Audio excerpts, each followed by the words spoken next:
എല്ലാവർക്കും സ്നേഹവന്ദനം. ദൈവവചന ധ്യാനത്തിൻ്റെ ഈ പുതിയ എപ്പിസോഡിലേക്ക് സ്വാഗതം. ഉൽപ്പത്തി പുസ്തകം 2 അധ്യായങ്ങൾ നമ്മൾ പൂർത്തിയാക്കി. 3-ാം അധ്യായത്തിലേക്ക് ഇന്ന് നമ്മുടെ പഠനം പ്രവേശിക്കുന്നു. 3-ാം അധ്യായത്തിൻ്റെ 1 മുതൽ 5 വരെയുള്ള വേദഭാഗങ്ങൾ. യഹോവയായ ദൈവമുണ്ടാക്കിയ എല്ലാ കാട്ടുജന്തുക്കളിലും പാമ്പ് കൗശലമേറിയതായിരുന്നു. അത് സ്ത്രീയോട്, തോട്ടത്തിലെ യാതൊരു വൃക്ഷത്തിൻ്റെ ഫലവും നിങ്ങൾ തിന്നരുത് എന്ന് ദൈവം വാസ്തവമായി കൽപ്പിച്ചിട്ടുണ്ടോ എന്ന് ചോദിച്ചു. സ്ത്രീ പാമ്പിനോട്, തോട്ടത്തിലെ വൃക്ഷങ്ങളുടെ ഫലം ഞങ്ങൾക്ക് തിന്നാം, എന്നാൽ നിങ്ങൾ മരിക്കാതിരിക്കേണ്ടതിന് തോട്ടത്തിൻ്റെ നടുവിലുള്ള വൃക്ഷത്തിൻ്റെ ഫലം തിന്നരുത്, തൊടുകയും അരുത് എന്ന് ദൈവം കൽപ്പിച്ചിട്ടുണ്ട് എന്ന് പറഞ്ഞു. പാമ്പ് സ്ത്രീയോട്, നിങ്ങൾ മരിക്കുകയില്ല നിശ്ചയം, അത് തിന്നുന്ന നാളിൽ നിങ്ങളുടെ കണ്ണ് തുറക്കുകയും നിങ്ങൾ നന്മതിന്മകളെ അറിയുന്നവരായി ദൈവത്തെ പോലെ ആകുകയും ചെയ്യും എന്ന് ദൈവം അറിയുന്നു എന്ന് പറഞ്ഞു. ആദ്യ മനുഷ്യന് നേരിട്ട ആദ്യത്തെ പ്രലോഭനത്തെക്കുറിച്ചാണ് ഈ വേദഭാഗം പറയുന്നത്. ദൈവത്തിൻ്റെ ശത്രുവായി തീർന്ന സാത്താൻ, ദൈവത്തിൻ്റെ സൃഷ്ടിയിൽ ഏറ്റവും ശ്രേഷ്ഠനായിരുന്നു, വളരെയധികം തേജസ്സുള്ള കെരൂബായിരുന്ന ലൂസിഫർ ദൈവത്തിൻ്റെ സിംഹാസനത്തിന് മീതെ സിംഹാസനം വയ്ക്കുവാൻ ആഗ്രഹിച്ചു. നിഗളിച്ച് ദൈവത്തിൻ്റെ ശത്രുവായി തീർന്നു, സാത്താനായി തീർന്നു. പിന്നീട് അങ്ങോട്ട് ദൈവത്തിൻ്റെ പരിപാടികളെ അട്ടിമറിക്കുവാനുള്ള ശ്രമമാണ് സാത്താൻ നടത്തുന്നത്. ദൈവത്തിൻ്റെ എല്ലാ പദ്ധതികളെയും എതിർക്കുവാനുള്ള ശ്രമമാണ് സാത്താൻ നടത്തുന്നത്. അതിൻ്റെ ഭാഗമായിട്ട് ദൈവത്തിന് ഏറ്റവും പ്രിയപ്പെട്ട സൃഷ്ടിയായ മനുഷ്യനെ തന്നെ പ്രശ്നത്തിലാക്കുവാൻ സാത്താൻ തീരുമാനിക്കുകയാണ്. മനുഷ്യൻ്റെ അടുക്കൽ വന്ന് തൻ്റെ തന്ത്രങ്ങൾ പ്രയോഗിച്ചുകൊണ്ട് മനുഷ്യനെ ദൈവത്തിൽ നിന്ന് അകറ്റുവാനായിട്ട് സാത്താൻ ശ്രമിക്കുന്നു. അതിൽ വിജയിക്കുന്നതും നമുക്ക് ഈ വേദഭാഗത്ത് കാണുവാൻ സാധിക്കും.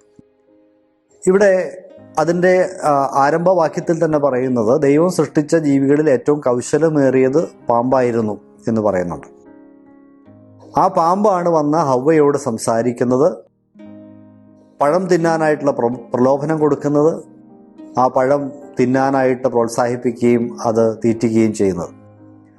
ഇവിടെ ആദ്യമായി വരാവുന്നൊരു ചോദ്യം ഇതാണ്: ഈ പാമ്പ് സംസാരിക്കുമോ? മൃഗങ്ങൾക്ക് സംസാരശേഷി ഉണ്ടോ എന്ന് ചോദിച്ചാൽ ഇല്ല എന്ന് തന്നെയാണ് അതിൻ്റെ ഉത്തരം. എന്നാൽ ഈ പാമ്പിനെ കുറിച്ച് നമ്മൾ കൂടുതൽ പഠിക്കുമ്പോൾ, ദൈവവചനത്തിൻ്റെ പിന്നീടുള്ള വെളിപ്പാടുകളിലേക്ക് നമ്മൾ വരുമ്പോഴാണ് ഈ പാമ്പ് വാസ്തവത്തിൽ സാത്താനായിരുന്നു എന്ന് മനസ്സിലാക്കാൻ സാധിക്കുന്നത്. 1-2 വേദഭാഗങ്ങൾ നമുക്ക് വായിക്കാം. 2 കൊരിന്ത്യർ ലേഖനം 11-ാം അധ്യായത്തിൻ്റെ 3-ാമത്തെ വചനത്തിൽ പൗലോസ് അപ്പോസ്തലൻ പറയുന്ന ഒരു പ്രസ്താവന ഇങ്ങനെയാണ്: സർപ്പം ഹവ്വയെ ഉപായത്താൽ ചതിച്ചതുപോലെ എന്ന്. ഏദൻ തോട്ടത്തിൽ നടന്ന സംഭവവുമായിട്ട് ബന്ധപ്പെട്ടുള്ള പരാമർശമാണ് പൗലോസ് നടത്തുന്നത് എന്ന കാര്യത്തിൽ നമുക്ക് ആർക്കും സംശയമില്ല. വെളിപ്പാട് പുസ്തകത്തിലേക്ക് വരുമ്പോൾ അതിൻ്റെ 12-ാമത്തെ അധ്യായത്തിൽ 9-ാമത്തെ വചനത്തിൽ നമ്മൾ വായിക്കുന്നത്, സ്വർഗത്തിൽ വലിയൊരു യുദ്ധമുണ്ടാകുന്നു. ആ യുദ്ധത്തിൽ മിഖായേൽ ദൂതനും അവൻ്റെ സൈന്യങ്ങളും പിശാചിൻ്റെ സൈന്യവുമായിട്ട്, പിശാചിനോടും അവൻ്റെ സൈന്യവുമായിട്ട് ഏറ്റുമുട്ടുന്ന രംഗമാണ്. അപ്പോൾ അവിടെ പറഞ്ഞിരിക്കുന്നത് പിശാചും സാത്താനുമായ പഴയ സർപ്പത്തെ, ആ പഴയ പാമ്പിനെ എന്നാണ്. അപ്പോൾ ഈ പഴയ പാമ്പ് എന്ന് പറഞ്ഞാൽ ഏദൻ തോട്ടത്തിലെ പഴയ പാമ്പ് എന്നാണ് അതിൻ്റെ അർത്ഥം എന്ന് പറയുന്നത്. ഇതൊക്കെ ചേർത്ത് പഠിക്കുമ്പോഴാണ് ഏദൻ തോട്ടത്തിൽ ഹവ്വയെ പരീക്ഷിക്കാനായിട്ട് വന്ന ആ സർപ്പം വാസ്തവത്തിൽ സാത്താൻ തന്നെയായിരുന്നു.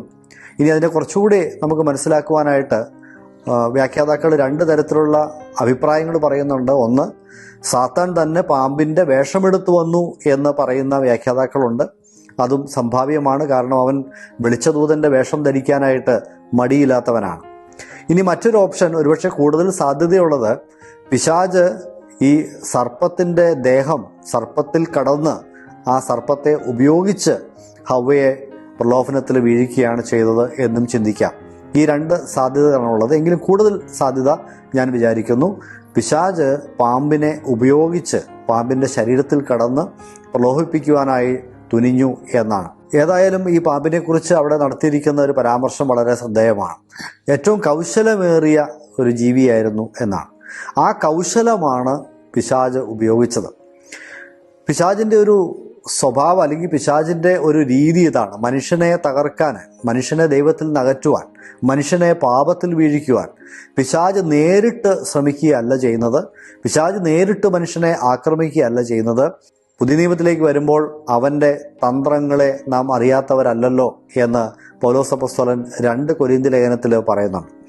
പിശാച് തന്ത്രങ്ങൾ ഉപയോഗിച്ചിട്ടാണ് മനുഷ്യനെ പിടിക്കുന്നത്. ഹവ്വയെ ഉപായത്താൽ ചതിച്ചു എന്നാണ് പൗലോസ് അപ്പോസ്തലൻ 2 കൊരിന്ത്യർ 11 പറയുന്നത് നമ്മൾ നേരത്തെ പറഞ്ഞുവല്ലോ.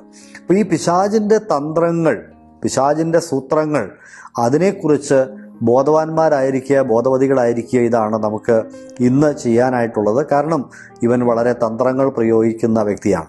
ഇനി പിശാചിൻ്റെ തന്ത്രങ്ങളെക്കുറിച്ച് നമ്മൾ കൂടുതൽ മനസ്സിലാക്കുമ്പോൾ ഇവിടെ ഈ പ്രത്യേക സാഹചര്യത്തിൽ പിശാച് പ്രധാനമായിട്ടും 2 ഉപാധികളാണ്, അല്ലെങ്കിൽ 2 ആശയങ്ങളാണ് പ്രലോഭനത്തിലേക്ക് നയിക്കുന്ന ആ ഒരു പ്രക്രിയയിൽ ആദ്യമായിട്ട് ഉപയോഗിച്ചത് എന്ന് നമുക്ക് കാണാം. അതിലൊന്നാമത്തേത് ദൈവവചനത്തിൽ സംശയം ഉളവാക്കിക്കുക എന്നതാണ്. ദൈവവചനം മാറ്റമില്ലാത്തതാണ്, അതുമാത്രമാണ് സത്യം എന്നുള്ള കാര്യം വചനത്തിൽ പ്രത്യേകം പറയുന്നു. നിന്റെ വചനമാകുന്നു സത്യം എന്ന് പറയുന്നുണ്ട്. ദൈവവചനമാകുന്ന സത്യത്തിൽ ഒരു മനുഷ്യന് സംശയം തോന്നിയാൽ അവൻ ആ സത്യത്തിൽ നിന്ന് അകന്ന് വ്യാജത്തിലേക്ക് പോകും എന്ന കാര്യത്തിന് സംശയമില്ല. ഇവിടെ പിശാച് ചോദിക്കുകയാണ്, വാസ്തവത്തിൽ ദൈവം അങ്ങനെ കൽപ്പിച്ചിട്ടുണ്ടോ? ഏതെങ്കിലും വൃക്ഷത്തിന്റെ ഫലം തിന്നരുത് എന്ന് വാസ്തവത്തിൽ ദൈവം കൽപ്പിച്ചിട്ടുണ്ടോ? ദൈവം കൽപ്പിച്ചിട്ടുണ്ട് എന്നുള്ളത് പിശാചിനറിയാം, ഹവ്വയ്ക്കും അറിയാം. എന്നാൽ വാസ്തവത്തിൽ അങ്ങനെ കൽപ്പിച്ചിട്ടുണ്ടോ എന്നൊന്നുകൂടി എടുത്തു ചോദിച്ച് ഹവ്വയിൽ ഒരു സംശയം ജനിപ്പിക്കുകയാണ്. ഇനി അതുമായിട്ട് ബന്ധപ്പെട്ട് നമ്മൾ പറഞ്ഞാൽ, പലപ്പോഴും മനുഷ്യർ വഴിതെറ്റിപ്പോകുന്നത് ദൈവവചനത്തെ ശരിയായ വിധത്തിൽ മനസ്സിലാക്കാത്തത് കൊണ്ടാണ് എന്ന് നമുക്ക് പറയാം.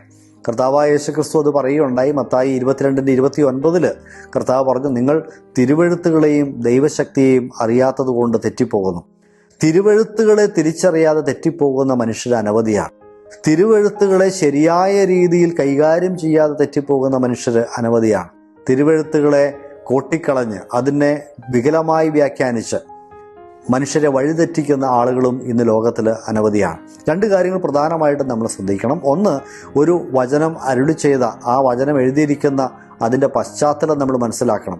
ആ പശ്ചാത്തലത്തിൽ നിന്നും ഒരു വചനത്തെ അടർത്തിയെടുത്താൽ നമുക്കതിന് ഇഷ്ടം പോലെ അർത്ഥം കൊടുക്കാനായിട്ട് സാധിക്കും. അത് ഏതൊരു വ്യക്തിയുടെ വാക്കുകളും അത് പറഞ്ഞ പശ്ചാത്തലത്തിൽ നിന്ന് മാറ്റി നിർത്തിയാൽ അതിൻ്റെ യഥാർത്ഥ അർത്ഥം നഷ്ടപ്പെടുമെന്നുള്ള കാര്യത്തിന് സംശയമില്ല. പിശാച് യേശുക്രിസ്തുവിനെ പരീക്ഷിച്ചപ്പോഴും അതുതന്നെയാണ് ചെയ്തത്. ദൈവവചനത്തിലെ ചില വാക്യങ്ങൾ അടർത്തിയെടുത്ത് അതിനെ ഉപയോഗിക്കുകയാണ് ചെയ്തത്. ഇത് പിശാചിൻ്റെ ഒരു തന്ത്രമാണ്. ആ തന്ത്രത്തിൽ ഹവ്വയിലെ ഒരു സംശയം ജനിപ്പിക്കുവാനായിട്ട് പിശാചിന് കഴിഞ്ഞു എന്ന് തന്നെയാണ് മനസ്സിലാക്കേണ്ടത്.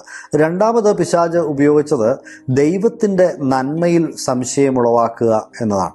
ദൈവത്തിൽ സംശയം ജനിപ്പിക്കുക. ദൈവം നല്ലവനാണ്, ദൈവം നമുക്കെല്ലാ നന്മകളും തരുന്ന ദൈവമാണ്, അവിടുത്തെ പക്കൽ തിന്മ ഒട്ടുമില്ല എന്നുള്ള കാര്യമൊക്കെ ദൈവത്തിൻ്റെ വചനം പറയുന്ന സത്യമാണ്.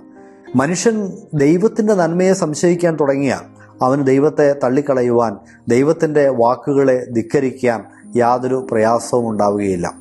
ദൈവത്തിൻ്റെ പ്രമാണങ്ങളുടെ ഉദ്ദേശം മനുഷ്യൻ്റെ നന്മയാണ് എന്നുള്ള കാര്യം നമ്മൾ തിരിച്ചറിയേണ്ട ആവശ്യമുണ്ട്. ദൈവം ഏതെങ്കിലും ഒരു കാര്യം ചെയ്യരുത് എന്ന് പറഞ്ഞാൽ അത് നമ്മുടെ നന്മയ്ക്ക് വേണ്ടിയാണ് എന്നുള്ള കാര്യം തിരിച്ചറിയാനായിട്ടുള്ള സാമാന്യ ബോധം നമുക്ക് ആവശ്യമാണ്.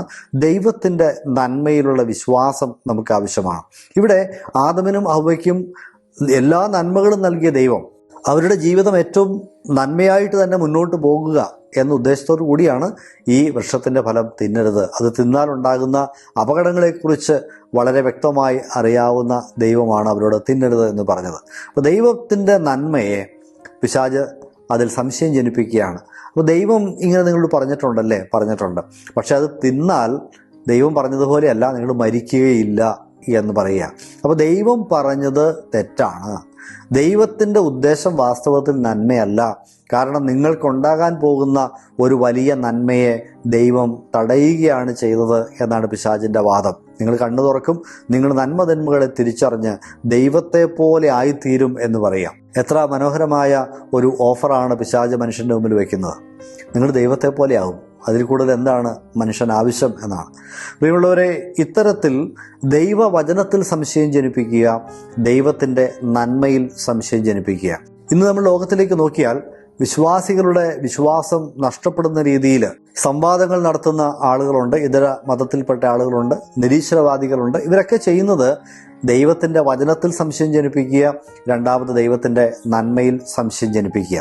നിങ്ങൾ ഈ പറയുന്ന പോലെ ഒരു നല്ലവനായ ദൈവം ഉണ്ടെങ്കിൽ എന്തുകൊണ്ടാണ് ലോകത്തിൽ ഈ തിന്മകളൊക്കെ ഉണ്ടാകുന്നത്? ഇങ്ങനെയുള്ള ചോദ്യങ്ങളൊക്കെ ചോദിച്ച് വിശ്വാസികളുടെ വിശ്വാസത്തെ തകിടം മറിക്കുവാനായിട്ട് ശ്രമിക്കുന്ന പൈശാചികമായ തന്ത്രങ്ങളെ നാം തിരിച്ചറിയേണ്ടതാണ് എന്ന് നമ്മൾ ഓർത്തിരിക്കുക. പിശാചിൻ്റെ എല്ലാ കാലത്തെയും തന്ത്രങ്ങൾ ഇത് തന്നെയാണ്. ദൈവത്തെയും സംശയത്തിൻ്റെ മുൾമുനയിൽ നിർത്തിയാൽ ഒരു മനുഷ്യനെ അവൻ്റെ വരുതിയിലാക്കുവാനായിട്ട് എളുപ്പമുണ്ട് എന്നുള്ള കാര്യം പിശാചിനറിയാം. ഹവ്വയെ അങ്ങനെയാണ് പിശാച് വഞ്ചിച്ചത്. അവൻ്റെ തന്ത്രങ്ങളെ തിരിച്ചറിഞ്ഞ് അതിനെ നേരിടുവാനായിട്ട് നമ്മൾ പരിശീലിച്ചിരിക്കണം. പിശാചിൻ്റെ ആ തന്ത്രങ്ങളിൽ പെട്ടുപോകാതെ കർത്താവിൻ്റെ വചനങ്ങളെ വിശ്വസിച്ച്, ദൈവത്തിൻ്റെ നന്മയിൽ വിശ്വസിച്ച്, ദൈവവചനത്തെ വിശ്വസിച്ച് മുന്നോട്ട് പോകുവാനായിട്ട് നമുക്ക് സാധിക്കേണ്ടതാണ്. അതിനെതിരെ വരുന്ന സകലവിധ തന്ത്രങ്ങളെയും ദൈവത്തിൽ ആശ്രയിച്ച് പരാജയപ്പെടുത്തി നമുക്ക് മുന്നോട്ട് പോകാം. ദൈവം നമ്മളെല്ലാവരെയും അനുഗ്രഹിക്കുമാറാകട്ടെ.